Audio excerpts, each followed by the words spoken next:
Bonjour à toutes et à tous, bienvenue dans cette deuxième séance du séminaire Météval du LIEP. Donc, nous sommes très heureux aujourd'hui d'accueillir Nicolas Jacquemet, professeur d'économie à Paris 1 et à PSE, qui a coécrit avec Yannick Gabuti et Olivier Laridon un ouvrage de synthèse extrêmement utile sur l'économie comportementale des politiques publiques. Donc, c'est un très, très beau travail de diffusion scientifique qui a été fait dans cet ouvrage. Et donc, on est ravis de pouvoir contribuer à sa valorisation dans le cadre du LIEP. Voilà, donc, comme vous le voyez, on expérimente un petit peu avec ce format hybride. Il se trouve que là, on a des salles différentes à chaque séance, donc on s'adapte un petit peu à des nouvelles conditions à chaque fois. Pour les personnes qui sont sur Zoom, si jamais il y avait des difficultés de son, n'hésitez pas à prendre directement la parole pour nous le signaler parce qu'on ne sera pas directement sur l'écran. Donc voilà, mais vous pouvez par ailleurs envoyer des questions si vous le souhaitez aussi par le biais du chat. Mais en cas de difficulté technique, je vous conseille plutôt de ne pas hésiter à intervenir directement. Et je passe sans plus tarder la parole à Nicolas. Eh bien, merci beaucoup pour cette invitation. Je suis très heureux de pouvoir ouvrir une discussion à propos de ce petit ouvrage. Et j'en profite pour dire aux participants sur Zoom de ne pas non plus hésiter à prendre la parole pour m'interrompre, parce que malheureusement, je vais devoir leur tourner un petit peu le dos pendant l'essentiel de la présentation pour voir ce que je projette. Et à tous, n'hésitez pas à m'interrompre au fur et à mesure si vous avez la moindre question, désaccord ou besoin de clarification. Alors, ceux d'entre vous qui ne sont pas sur Zoom ne voient pas le haut de mes transparences, ce qui n'est pas très grave. Mais pour ceux qui le voient, le haut de mon... Pardon ? Je peux bouger ?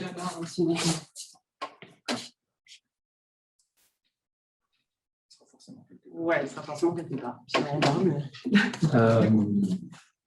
Le titre du transparent s'explique parce qu'on aurait beaucoup aimé pouvoir intituler l'ouvrage « Politique publique comportementale » plutôt qu'« Économie comportementale des politiques publiques ».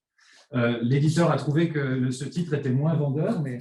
d'une certaine manière, on se reconnaît beaucoup plus dans cette façon de désigner l'approche que dans l'économie comportementale des politiques publiques. Ça n'a pas beaucoup d'importance, ni pour le contenu, ni pour la plupart des gens. Comme le séminaire est plutôt, disons, méthodologique dans son approche, je ne vais pas faire une présentation linéaire du contenu de l'ouvrage, je vais plutôt me concentrer sur l'approche dans laquelle on propose d'inscrire la réflexion en matière de politique publique à partir de ce que nous apprend cette branche de l'économie qu'on appelle l'économie comportementale, au sujet de laquelle le livre donne un certain nombre d'exemples de nouvelles idées ou de nouvelles manières de réfléchir aux politiques publiques qui s'inspirent de ce courant de recherche. Je vais me concentrer ici principalement donc, sur une description de cette approche et qu'est-ce qu'elle implique de différent par rapport à ce qui se fait d'habitude, en essayant de vous donner quelques exemples à la fin en fonction du temps qui nous restera. Pour ceux d'entre vous qui ont l'habitude de s'exprimer en matière de politique publique en étant économiste, vous avez probablement la même expérience que moi, qui est que c'est toujours très difficile de faire comprendre l'espèce de paradoxe ou de déconnexion apparente entre, d'une part, le fait que les économistes sont extrêmement sollicités pour éclairer la réflexion en matière de politique publique, pour solliciter les travaux académiques de recherche en économie, pour permettre le développement de nouvelles politiques publiques. Et donc, à la fois une très forte connexion entre la recherche académique en économie et les politiques publiques, et puis de l'autre côté, une vision de l'économie comme une discipline très éloignée de la réalité, qui fait des hypothèses, dont je vais dire un mot, qu'on appelle les hypothèses de rationalité, qui laissent penser que les gens sont des êtres capables de calcul et d'anticipation extraordinaire, qui fait que l'économie est souvent vue comme une discipline très désincarnée et très éloignée de la réalité, alors même qu'on la sollicite énormément pour éclairer la décision publique et donc les comportements réels. Pour essayer de tirer le fil de cette idée, et d'illustrer cette idée. Alors, je vous demande pardon, j'ai préparé les transparents en anglais parce que j'avais un doute sur la langue de présentation. La plupart des termes qui apparaissent sont traduits à l'oral. Quand j'explique, par exemple, au repas de Noël à ma famille qu'en tant qu'économiste, je m'intéresse au fonctionnement des marchés et à essayer de comprendre la manière dont les gens prennent des décisions sur les marchés, la réaction naturelle, c'est évidemment de trouver que c'est extraordinaire. Il faut être un génie pour arriver à comprendre la façon dont fonctionne un marché, sachant que les réalités sociales auxquelles on s'intéresse en tant qu'économiste sont extraordinairement complexes et que pour comprendre la manière dont les vendeurs, les acheteurs vont prendre des décisions dans un environnement comme celui que vous voyez ici, eh bien, il faut solliciter un très grand nombre de paramètres différents, de situations spécifiques, etc. L'approche de l'économie, qui diffère de l'approche de bien d'autres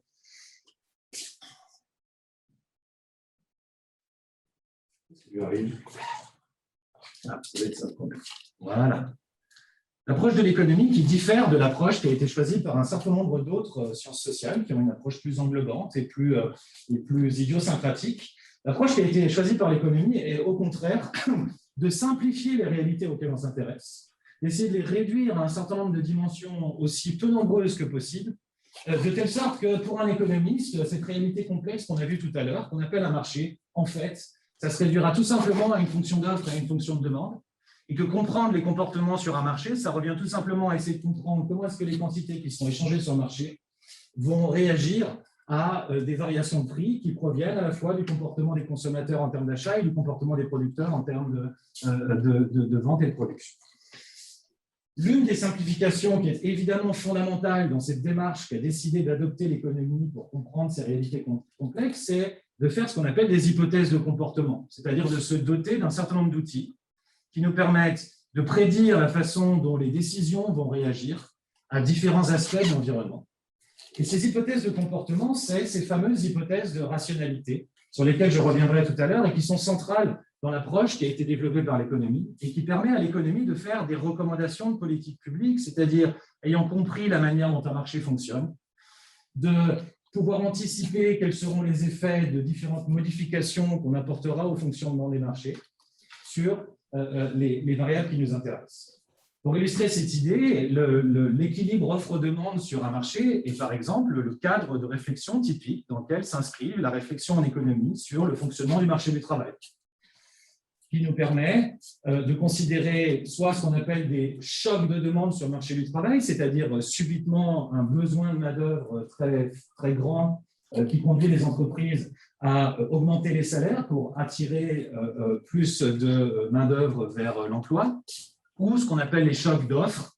qui sont à l'inverse, des chocs comme par exemple d'offres de travail, comme par exemple des vagues d'immigration ou une modification de l'âge de départ à la retraite, qui fait que, encore une fois, soudainement, la quantité d'offres de travail, donc de main-d'œuvre disponible dans une économie donnée, va être plus ou moins grande et conduire à nouveau à des ajustements sur le marché du travail. Le cas des chocs d'offres est relativement intéressant parce que ce que nous apprend un cadre aussi simple que l'équilibre offre-demande sur le marché du travail, c'est que, comme on l'entend parfois dans le débat public, les chocs d'offres sur le marché du travail, c'est-à-dire typiquement des vagues d'immigration massive qui font en sorte que beaucoup de gens sont présents sur le marché du travail et cherchent à s'employer sur le marché du travail. Formellement, mais je ne veux surtout pas vous donner trop de détails techniques, c'est ce déplacement que vous voyez ici de ce qu'on a appelé tout à l'heure la courbe d'offres. Comme c'est parfois dit dans le débat public, ce choc d'offres va provoquer une baisse des salaires et une augmentation du niveau d'emploi qui suit cette baisse des salaires. Néanmoins, l'économie nous dit aussi que les producteurs vont s'adapter à cette nouvelle situation et que la baisse des salaires va permettre de mieux organiser la production avec un coût d'un travail qui est devenu plus faible, que cette augmentation des salaires qui ont été distribués dans une population qui est plus large va stimuler la consommation et que donc on aura une dynamique qui va s'instaurer sur le marché du travail qui conduira à un effet des chocs d'immigration sur le niveau de salaire et sur le niveau d'emploi qui est possiblement ambigu. C'est pourquoi l'économie s'est depuis longtemps dotée d'outils qui lui permettent non seulement de réfléchir à la manière dont différents changements, par exemple sur les marchés, vont conduire à des modifications de la situation de l'économie, mais c'est aussi doté d'une manière d'outils qui permettent de vérifier empiriquement les prédictions qui sont faites sur la base de ce cadre de réflexion. Je vais passer rapidement sur ces aspects, mais pour ceux d'entre vous qui n'ont pas connaissance de ces travaux, ils sont réellement très intéressants. Une des méthodes qui a été employée pour mesurer l'effet de vagues d'immigration importantes sur le marché du travail consiste tout simplement à exploiter un choc qui est survenu dans l'économie en interprétant les conséquences de ce choc comme si cette situation avait été expérimentale. C'est d'ailleurs le sujet du prix Nobel qui a été distribué pas plus tard que cette semaine, on en parlait tout à l'heure. C'est ce qu'a fait une autrice économiste au début des années 90, qui a utilisé les variations de la population active qui sont induites par le rapatriement, qui correspond à un déplacement massif de population, qui suit la fin de la guerre d'Algérie en 1962. Ce graphique cherche à illustrer que les changements dans la taille de la population active sont de fait extrêmement larges en conséquence de ce choc, mais qu'en même temps, évidemment, pour des raisons géographiques évidentes, les populations qui ont été déplacées se sont massivement installées dans certaines régions françaises plutôt que dans d'autres. Plus les régions sur ce graphique sont colorées, plus elles ont reçu un nombre important de rapatriés d'Algérie, et donc plus elles ont subi ce qu'on a appelé tout à l'heure un choc important du nombre de personnes qui cherchent du travail dans ces régions. La méthode qui a été appliquée consiste tout simplement à comparer la situation de l'emploi dans les régions dans lesquelles la population active n'a pas varié aux régions dans lesquelles la population active a beaucoup varié. Et le résultat, que j'ai mis sur la droite du transparent, c'est que la dynamique sur le marché du travail et sur le marché de la consommation qui s'instaure suite à ce type de choc d'offres sur le marché du travail conduisent en fait à des variations très faibles du niveau du salaire. L'idée que l'immigration provoque une baisse du salaire empiriquement est très largement erronée. Et de même, ne provoque pas d'augmentation subite du niveau du chômage, parce qu'en réalité, les compétences des personnes qui émigrent sont tellement complémentaires de celles des personnes qui sont déjà en emploi qu'on n'observe pas le type de variation qui alimente souvent le débat public sur le sujet. Voilà un exemple de la manière dont les outils dont s'est dotée l'économie, l'économie comme discipline, permettent de réfléchir aux politiques publiques et de réfléchir au fonctionnement de l'économie et à la manière dont on peut intervenir sur l'économie. Comme je le disais tout à l'heure, et c'est le cas aussi, bien sûr, quand on se représente un marché en tant qu'économiste, ces outils reposent très fortement sur ce qu'on appelle des hypothèses de rationalité qui nous disent essentiellement que les décisions que prennent les gens, et notamment en matière économique, sont cohérentes. Quand une personne préfère A à B, elle préférera toujours A à B chaque fois qu'elle est confrontée au choix entre A et B. Et que les gens sont rationnels, ce qui veut dire en fait que les gens se comportent dans leur propre intérêt. Ils ont ce qu'on appelle des préférences et que les décisions qu'ils prennent sont cohérentes avec leurs préférences. Et si je vous dis que vous serez plus heureux en choisissant A qu'en choisissant B, alors l'économiste s'attendra à ce que vous choisissiez A. Ce qu'on appelle l'économie comportementale, c'est un ensemble de résultats qui conduisent à repenser complètement les résultats de l'économie, encore une fois, comme discipline, sur la base de ce que nous apprennent notamment la psychologie des comportements et les sciences comportementales en matière de prise de décision, en matière de processus cognitifs qui conduisent à interagir avec les autres et à former des croyances et des anticipations sur les situations dans lesquelles on est amené à prendre des décisions. Alors, comment est-ce que cette méthode, ou plutôt comment ce courant de travaux a émergé? À partir d'une méthode sur laquelle je ne veux pas passer trop de temps, mais je ne sais jamais à quel point cette méthode a été diffusée ou pas, donc je vais juste en dire un tout petit mot. Cette méthode est une méthode qu'on appelle l'économie expérimentale, qui est un gros mot pour dire qu'on va tout simplement inviter un certain nombre de personnes dans une salle informatique, leur proposer de prendre des décisions en leur exposant les conséquences, notamment financières, pour eux de prendre ces décisions. Et en ce faisant, ils participent tout simplement à quelque chose qui ressemble à un jeu. Et puis d'observer les décisions qui sont prises dans un environnement qui est proche de la manière dont l'économie se représente une situation économique, par la réduction qu'on a vue tout à l'heure. Et sur la base de l'observation de ces décisions, comprendre de mieux en mieux les ressorts psychologiques de la prise de décision qui permettent de compléter la représentation des comportements que s'est donné l'économie. Pour vous donner un exemple très simple, la situation que vous voyez ici correspond à ce qu'on appelle un jeu en théorie des jeux. La théorie des jeux est l'un des outils qui est beaucoup utilisé par l'économie pour comprendre les résultats, plutôt les situations qui résultent des décisions. Les chiffres que vous voyez ici correspondent à des paiements monétaires. Le premier correspond au paiement monétaire qu'obtient le joueur ligne quand il prend chacune des deux décisions possibles, et la colonne correspond au paiement qu'obtient le joueur colonne lorsque le joueur colonne prend chacune des deux décisions possibles. voyez que les paiements de chacun dépendent de la décision des autres. Cette situation est très connue comme étant une situation de dilemme du prisonnier, qui est un dilemme social. C'est une situation dans laquelle on pourrait collectivement atteindre un résultat qui est collectivement satisfaisant. Mais chacun est confronté à un dilemme entre son propre intérêt et l'intérêt collectif. Vous voyez que si tout le monde coopère, alors chacun obtiendra un paiement monétaire qui correspond à 5. Mais si je suis le joueur ligne et que je suis sûr que mon partenaire coopérera, alors j'ai le choix entre gagner 5 en coopérant à mon tour ou bien gagner 10 en décidant de ne pas coopérer, sachant que je sais qu'il coopérera.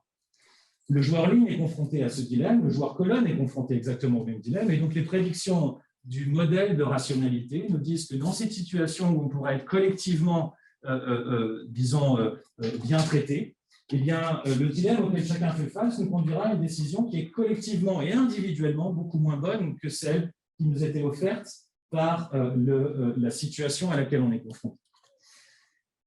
Présentée de cette manière,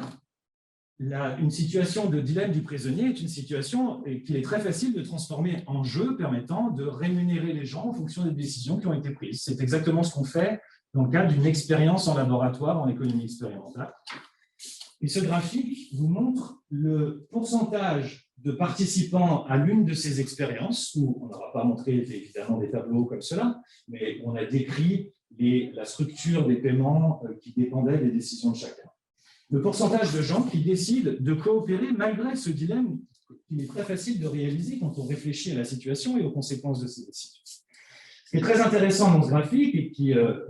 illustre parfaitement l'approche de l'économie comportementale, c'est qu'on voit que contrairement à ce à quoi on pourrait s'attendre sur la base d'hypothèses de rationalité stricte que j'ai illustrées tout à l'heure, eh bien en réalité, les décisions qui sont prises sont à 30 ou entre 30 et 60% des décisions de coopération malgré le dilemme auquel sont confrontés les participants à l'expérience. L'un des résultats importants qui émergent de ce type d'expérience, c'est qu'on a tort de penser que les gens qui prennent des décisions se préoccupent uniquement de leur propre intérêt. Ils vont prendre en compte l'intérêt de l'autre, ils vont prendre en compte les conséquences collectives de leurs propres décisions, ce qui les conduit à se comporter d'une manière qui diffère de ce vers quoi les guide leur intérêt personnel et égoïste, pour reprendre des termes qui sont appliqués très classiquement à l'économie. L'un des résultats importants sur lequel je vais m'appuyer pour illustrer la démarche et l'approche qui a été proposée des politiques publiques sur la base de ces résultats d'économie comportementale est un exemple qui s'applique à la manière dont on prend des décisions vis-à-vis de sommes monétaires qui sont réparties dans le temps. On appelle les préférences temporelles. Si j'ai le choix entre une somme d'argent qui m'est remise aujourd'hui et une somme d'argent qui me sera remise demain, comment est-ce que je prends cette décision? Eh bien, on sait tous qu'on a une préférence pour le présent, ce qui est un tien vaut mieux que deux, tu l'auras, et donc on peut me donner une somme plus faible aujourd'hui en échange d'une somme plus élevée demain, je l'accepterai parce que je comprends que la somme qui me sera remise demain aura moins de valeur, me permettra de faire moins de choses, et j'ai une préférence pour ma capacité à consommer aujourd'hui vis-à-vis d'une même capacité à consommer dans le futur. Les hypothèses de rationalité nous disent que ces décisions vis-à-vis d'échéances qui sont espacées dans le temps doivent être cohérentes dans le temps, pour la même raison que j'illustrais tout à l'heure, que si vous dites préférer A à B, alors vous devriez, dans les mêmes circonstances, toujours préférer A à B. L'un des problèmes de décision qui a été beaucoup étudié à ce sujet, le problème de décision qui est décrit en 2 étapes sur ce transparent ici. Le système de questions est très simple. Je vous propose d'abord de choisir entre obtenir 100 € demain ou obtenir 101 € après-demain. Admettons que la plupart des gens nous disent qu'ils préfèrent 101 € après-demain parce que finalement, à une journée d'intervalle, 1 € de plus, ça ne change pas grand-chose. La deuxième question est très similaire à la première, sauf qu'au lieu de vous donner le choix entre 2 sommes qui sont toutes les 2 dans le futur, je vous donne le choix entre 100 €, non pas demain, mais aujourd'hui, et 101 € demain. La prédiction de l'économie, ce fameux economicus auquel s'appliquent les hypothèses de rationalité dont je parlais tout à l'heure, nous dit que puisque les 2 décisions sont exactement les mêmes, alors tout le monde devrait toujours avoir la même préférence. Si vous avez choisi 100 € demain à la première question, vous devez aussi choisir 100 € aujourd'hui à la deuxième, et réciproquement. Les observations qui proviennent de l'économie comportementale, des expériences en laboratoire qui ont été faites à ce sujet, qui décrivent ce qu'on appelle parfois l'Homer economicus, les vraies personnes qui peuplent l'économie et prennent des décisions qui conduisent aux situations économiques qu'on observe, c'est évidemment qu'on a une préférence pour le présent tellement forte qu'on aura ce qu'on appelle une incohérence temporelle, c'est-à-dire qu'on aura une très forte préférence pour ce qui nous est offert aujourd'hui, qui nous conduira à prendre aujourd'hui des décisions qui sont différentes de celles qu'on aurait prises demain vis-à-vis des mêmes options. Et donc, si votre moi futur regarde la manière dont vous avez pris des décisions dans le passé, votre moi futur vous fera des reproches, parce qu'ici, mon moi futur voudrait que je choisisse la somme la plus élevée, mais mon moi présent ne résistera pas à la tentation et choisira la somme la plus faible. Cette incohérence temporelle se double de ce qu'on appelle un effet de dotation, qui correspond à l'idée que la valeur qu'on accorde à un bien, un objet ou à une situation est beaucoup plus élevée lorsque ce bien nous appartient que quand on a la capacité d'acquérir ce bien. Effet de dotation. On a une forme d'illusion de la valeur qu'on attribue nous-mêmes à un bien qui provient de la possession de ce bien. Comment est-ce que cet effet a été démontré à partir de différents types d'expériences assez diverses? L'une des expériences les plus célèbres consiste à organiser une expérience en laboratoire et puis à proposer aux participants soit d'être des acheteurs, soit d'être des vendeurs d'un même bien qui est un meuble dont la valeur marchande est relativement faible. On demande aux acheteurs combien ils sont prêts à payer pour acquérir ce meuble, et on demande aux vendeurs combien ils sont prêts à accepter pour se débarrasser du meuble qui leur a été remis. D'accord ? Et évidemment, puisqu'on a attribué aléatoirement les participants qui se sont présentés au rôle d'acheteurs ou de vendeurs, eh bien, la valeur de ce bien pour les acheteurs et pour les vendeurs devrait être la même. Ce qui est observé très régulièrement, c'est que la somme que vous demandez pour vous départir d'un bien qui vous appartient est beaucoup plus élevée que la somme que vous êtes prêt à offrir pour l'acquérir. C'est ce qu'on appelle l'effet de dotation, qui conduit à une préférence très forte pour le statu quo, et une préférence très forte pour les situations dans lesquelles on se trouve déjà, qui conduit à avoir des difficultés à changer de situation et à, encore une fois, avoir l'illusion qu'on préfère la situation dans laquelle on se trouve aux situations alternatives qui nous sont offertes. Ces deux exemples sont deux exemples très célèbres d'un ensemble de résultats qui, comme vous le voyez, mobilisent non seulement l'économie, mais aussi la psychologie et plus généralement toutes les disciplines des sciences sociales qui permettent de comprendre les déterminants de la prise de décision, à la fois la psychologie et les sciences comportementales. Et l'ensemble de ces résultats correspond à ce qu'on appelle désormais l'économie comportementale, la science des décisions économiques qui vise à comprendre les déterminants des comportements en matière économique. Le point de départ de l'ouvrage, c'est que une fois qu'on a compris la manière dont l'économie comme discipline permet de réfléchir aux politiques publiques, sur la base notamment de cette réduction de la réalité qui nous permet de la comprendre et d'y réfléchir de manière simple, dès lors qu'on a ouvert la boîte de Pandore de déterminants des décisions qui sont plus complexes que les hypothèses de rationalité, qui nous montrent que, dans une assez large mesure, on a tort de penser au choix temporel comme étant cohérent dans le temps, et on a tort de penser que la valeur est indifférente du statu quo et qu'il existe un effet de dotation. Eh bien, une réflexion sur les politiques publiques et leurs effets se doit de prendre en compte ces déterminants psychologiques des comportements. De fait, cette idée n'est pas nouvelle, et cette idée correspond à une approche des politiques publiques qui est devenue extrêmement populaire au fil des 10 dernières années, qui a été appelée par ses tenants les nudges, dont vous avez sûrement entendu parler, qui est parfois traduit par un coup de pouce, même si la terminologie en français n'est pas très satisfaisante, et qui sont cet ensemble d'outils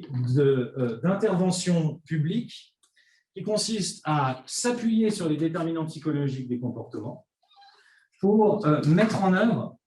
développer des outils de politique nouveaux qui permettent de modifier les comportements et d'orienter les décisions dans la direction souhaitée. L'un des exemples les plus célèbres, sur lequel je vais passer un petit peu vite compte tenu du temps, est un exemple qui s'applique directement à cette idée que les préférences dans le temps ne sont pas nécessairement cohérentes et qu'on a une forme d'incohérence temporelle. L'une des conséquences de cette incohérence temporelle, c'est que les comportements d'épargne qui consiste à renoncer à de la consommation aujourd'hui pour consommer plus demain, et en particulier l'épargne retraite,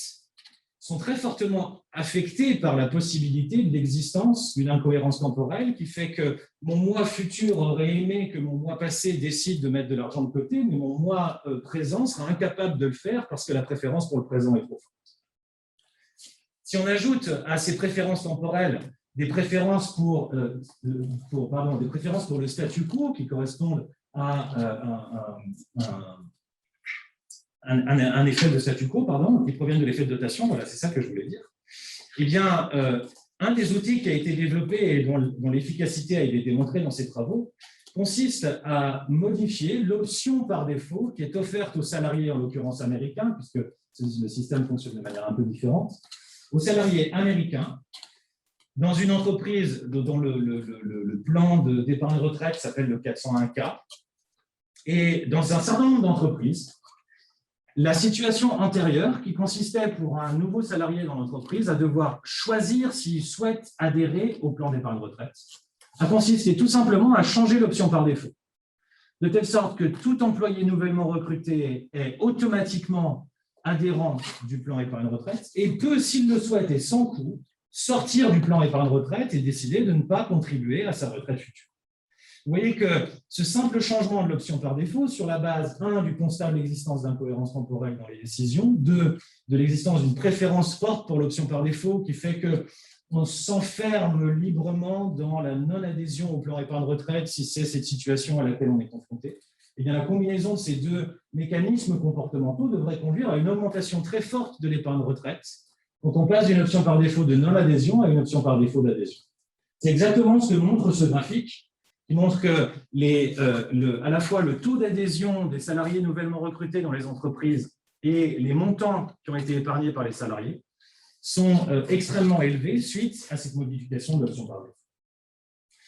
Cette approche par les nudges a été développée par un prix Nobel un petit peu plus ancien que les trois dont on a parlé au début de la présentation, Richard Taylor. Alors attention, c'est celui qui se trouve à gauche sur l'écran, mais il a fait une apparition dans un film aux côtés de Selena Gomez. Et cette approche par les nudges a été récompensée par le comité Nobel comme étant une contribution importante à la réflexion en matière de politique publique qui permet de réfléchir différemment à ce que les auteurs appellent l'architecture de choix, c'est-à-dire l'environnement dans lequel les décisions économiques sont prises, de manière à influencer les décisions et à influencer la situation de l'économie en s'appuyant sur les ressorts psychologiques des décisions. Alors, cette approche par les nudges, qui a été popularisée notamment dans le cadre de ce livre, qui a aussi été traduit en français, est un peu le point de départ de la réflexion qu'on propose dans l'ouvrage. Et l'ouvrage se propose d'une certaine manière de dépasser la contribution qui a été celle des nudges, et notamment de dépasser les nombreuses limites associées à l'approche par les nudges des politiques publiques, que je vais développer un petit peu dans le temps qui nous reste. Je ne crois pas que ce soit nécessaire de revenir sur la définition des nudges, c'est un petit peu technique. Vous avez compris qu'un nudge, c'est un changement de l'architecture de choix qui exploite ce que les auteurs appellent des anomalies de comportement, qui sont en fait rien d'autre que des comportements qui ne sont pas parfaitement cohérents avec les hypothèses de rationalité, parce qu'il y a aussi des déterminants psychologiques dans la prise de décision, et qui conduisent à orienter les choix dans une direction qu'on pense être souhaitable sur la base de notre compréhension des décisions. Qui dit incohérence temporelle dit que les montants d'épargne sont inférieurs à ce que souhaiteraient effectivement faire les gens. Et donc, on va mettre en place les nudges pour les pousser à épargner plus en exploitant les déterminants psychologiques des décisions. Alors, avant de passer à une lecture un peu critique de l'approche par les nudges, il faut reconnaître que je suis sûr que la plupart d'entre vous avaient entendu parler des nudges. La plupart d'entre vous n'avaient probablement pas entendu parler de ce qu'on appelle l'économie comportementale, ni de l'économie expérimentale, ni probablement de la manière dont la psychologie et les sciences comportementales peuvent interagir avec l'économie pour produire une meilleure compréhension des comportements. Et donc, il faut reconnaître que ce concept de nudge et, disons,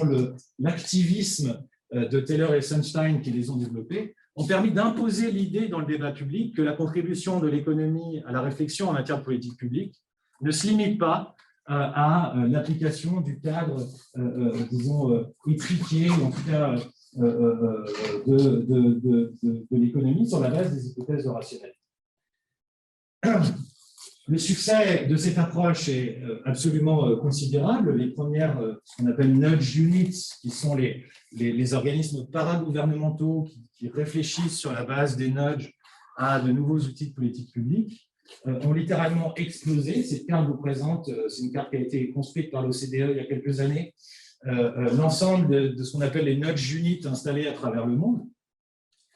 qui sont un exemple de plus de succès de cette approche par les nudges et de la manière dont les nudges ont permis de rapprocher la recherche fondamentale en économie, l'économie comportementale et la réflexion en matière de politique. Une petite photo. Allez, je mettrai bien volontiers les transparents sur ma page web, par exemple, pour que vous puissiez avoir. Alors, quelles sont les difficultés ou quels sont les inconvénients de l'approche par les nudges qui, disons, commencent à montrer ses limites, invitent à dépasser cette approche dans la manière dont l'économie comportementale permet de réfléchir aux politiques publiques et qui correspond à l'approche qu'on essaye de présenter et de développer dans l'ouvrage que je présente aujourd'hui. D'abord, je suis un peu désolé de la trivialité de cette image, mais même si elle résume relativement bien ce que je vais essayer de dire dans ce transparent,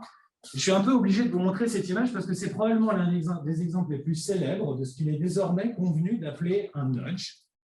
Pourquoi? Parce que vous êtes un peu trop loin pour le voir, mais cette image n'est pas seulement l'image d'un urinoir, mais c'est l'image d'un urinoir dans lequel une petite mouche a été placée. De telle sorte que, paraît-il, parce qu'en fait, en reprenant les données, un certain nombre de gens ont montré que cette évaluation n'est pas complètement exacte, la nécessité de nettoyage dans les toilettes des aéroports d'Amsterdam où ce dispositif a été installé ont été considérablement réduits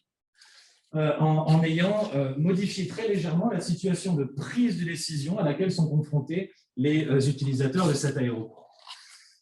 En partant de ce qu'on a dit au début de la présentation, l'idée que la contribution de l'économie comportementale avec cet ensemble de bagages théoriques et empiriques qui vise à pouvoir mieux comprendre les comportements en matière de prise de décision économique se réduisent finalement à ce type d'intervention publique est en soi assez insatisfaisante. On n'a pas le temps de les développer aujourd'hui, vous pourrez les regarder par vous-même si ça vous intéresse. J'ai repris sur ce transparent un certain nombre d'autres exemples de ce que leurs auteurs appellent des nudges, qui sont des micro-interventions, qui sont en partie liées à la manière dont la psychologie conduit à prendre différentes décisions. Et qui illustre finalement un fait qui est très caractéristique de l'approche par les nudges, c'est que les nudges ont été tellement populaires que les cabinets de conseil et les recherches en marketing et en management se sont très rapidement emparés de cette idée des nudges et ont considéré comme étant une intervention comportementale ou une intervention informée par les résultats de la littérature en matière de sciences comportementales, toute forme de modification de l'environnement des décisions qui conduit à des changements de comportement.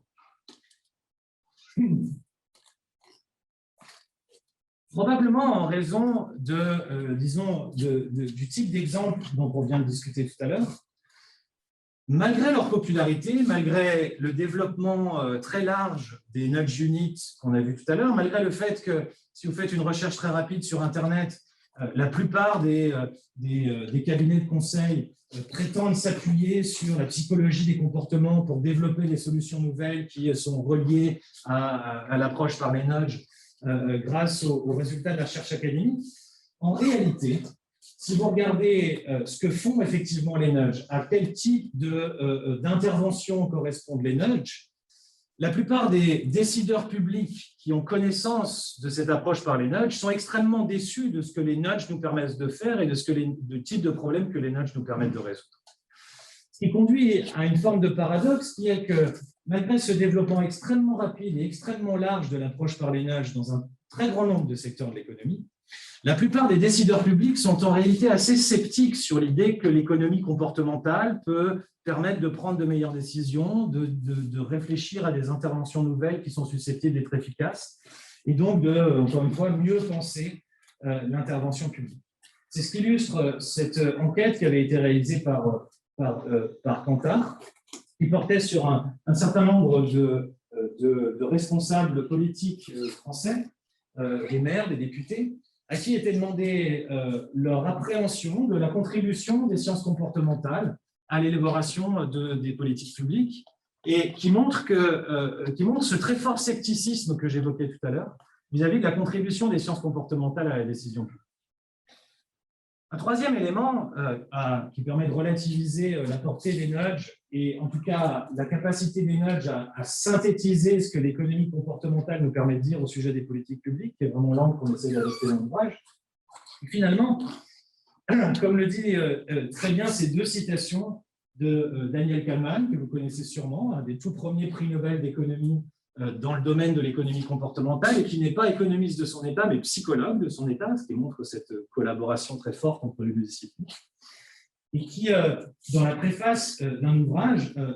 avance deux idées qui sont à mon avis très importantes. La première, c'est que l'économie comportementale prétend s'inspirer des résultats et des développements qui proviennent de l'ensemble des sciences du comportement, la psychologie et la psychologie cognitive en particulier, et que finalement les économistes, parce qu'ils sont habitués à parler d'argent, les économistes sont la porte d'entrée naturelle des décideurs publics dans les sciences sociales et le discours en sciences sociales.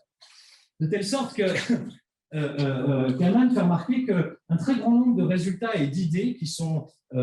disons, défendus ou portés par les économistes et qui correspondent à ce qu'on appelle l'économie comportementale sont en fait des idées qui étaient bien connues en psychologie, qui n'avaient aucun rapport avec l'économie, jusqu'à ce que l'approche par les nudges en fasse des résultats d'économie comportementale qui permettent de développer des nouveaux nudges.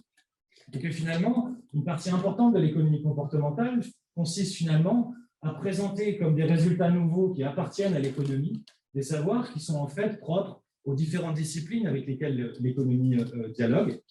et sur laquelle on devrait s'appuyer beaucoup plus fortement pour développer des solutions et des interventions. Un troisième élément de réflexion au sujet de cette approche des politiques publiques, c'est que l'idée que l'économie comportementale et la mobilisation des sciences du comportement pour comprendre les comportements économiques conduisent à des anomalies ou des biais est une approche qui est extrêmement éconocentrée.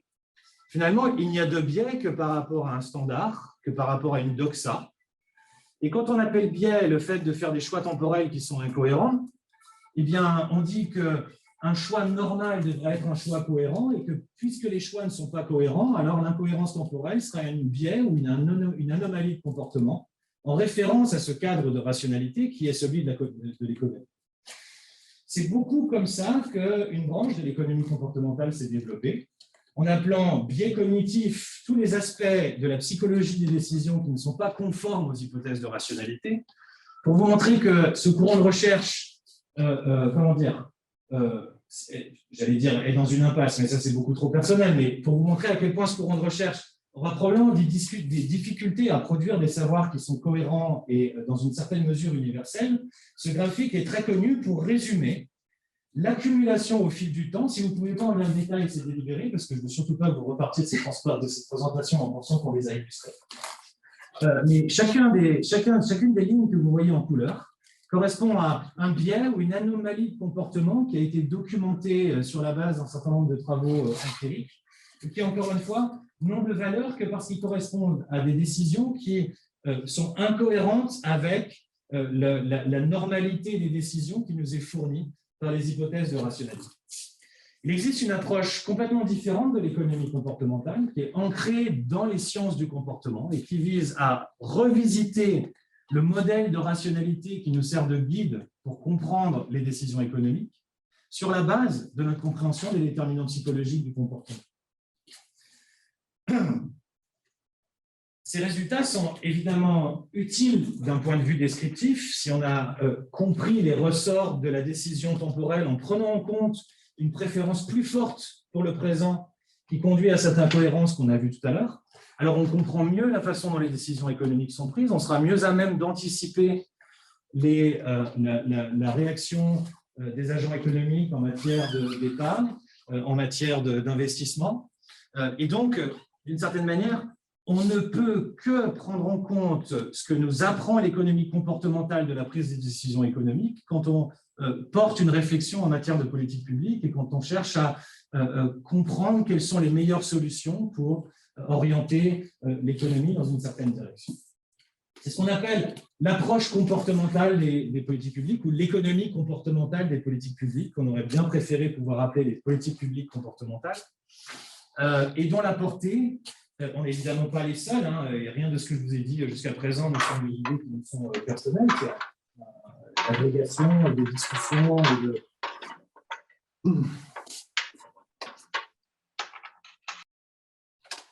de discussions et de savoir ou d'idées qui sont échangées dans les débats académiques. Et cette portée de l'économie comportementale pour la réflexion en matière de politique publique est assez bien illustrée dans ce tableau qui consiste tout simplement à croiser les raisons pour lesquelles une intervention publique est souhaitable, qui peuvent évidemment correspondre au cadre traditionnel de l'analyse économique. On sait que quand il existe des externalités, que donc les agents économiques sont confrontés à des dilemmes sociaux, alors il faudra mettre en place, comme dans le dilemme du prisonnier tout à l'heure, des outils qui permettent de coordonner les décisions sur des situations qui sont collectivement meilleures pour éviter que les agents économiques cèdent à la tentation de profiter des situations qui leur sont offertes, jusqu'à des raisons d'intervention qui proviennent de l'économie comportementale et de la dimension psychologique de la prise de décision, comme par exemple les incohérences temporelles, l'incapacité qui n'est pas péjoratif, hein, mais plutôt, disons-le comme ça, la très grande difficulté à prendre connaissance de l'ensemble des éléments d'un contrat d'assurance qui fait en sorte que les décisions en matière de choix d'assurance ne seront pas rationnelles parce que la rationalité est limitée et que donc les capacités à comprendre l'ensemble des conséquences de l'ensemble des différences qui opposent différents contrats d'assurance conduit à des décisions qui ne sont pas rationnelles et donc nécessitent une intervention publique. Donc, différentes raisons pour lesquelles une intervention publique est nécessaire et différents outils qui peuvent être développés soit, encore une fois, sur la base de l'analyse économique traditionnelle. Et l'analyse économique traditionnelle a deux outils principaux qui sont les incitations monétaires et les sanctions monétaires, les taxes ou les subventions, ou qui sont plus comportementales et qui consistent à développer des nouveaux outils qui exploitent les déterminants psychologiques des comportements pour modifier ces comportements et aller vers des situations économiques qui sont meilleures. Vous voyez que si on prend en compte l'ensemble des implications de l'économie comportementale pour les décisions économiques, on a tout un ensemble d'interventions publiques qui sont informées par l'économie comportementale, qui s'ouvrent et qui dépassent très largement ce que l'approche par les nudges, qui est à la fois légitime et qui a été très utile pour toutes les raisons que j'ai évoquées tout à l'heure, nous permet de faire et nous permet d'établir. Je préfère peut-être arrêter ma présentation un tout petit peu avant pour laisser du temps à la discussion. Je vais peut-être me concentrer sur un seul exemple parmi ceux qu'on développe dans l'ouvrage et vise simplement à illustrer cette idée que l'économie comportementale est utile au-delà de ce qu'on appelle les anomalies comportementales et les biais de comportement. Cet exemple provient d'un article relativement célèbre qui s'intéresse à un problème de politique publique très spécial, mais qui nous conduit à des leçons qui sont très générales, qui étaient des crèches en Israël, dans lesquelles les parents des enfants qu'il fallait récupérer à la crèche, d'ailleurs Denis, c'est l'heure, ne les oublie pas,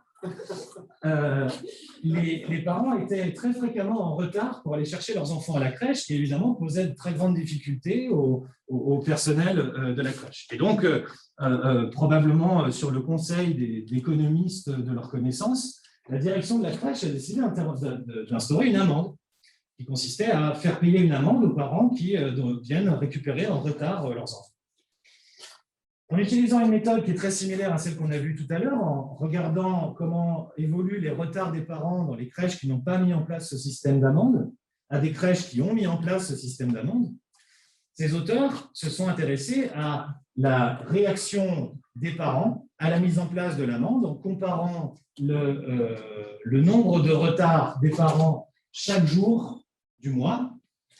avant que cette amende soit mise en place et après que cette amende soit mise en place. Si vous regardez ce graphique d'un petit peu loin, vous vous dites les retards ont augmenté sur la courbe en noir, c'est sûrement les crèches où on n'a eu aucune amende mise en place, Et puis, en blanc, on a beaucoup moins de retard, c'est la réaction à l'amende. Et ça, c'est les parents qui, ne voulant pas payer, ont décidé d'être plus à l'heure pour aller chercher leurs enfants. Et bien, c'est exactement le contraire qui s'est passé. La courbe en blanc, donc vous voyez qu'elle est très stable au cours du temps, ça correspond aux crèches dans lesquelles il ne s'est rien passé,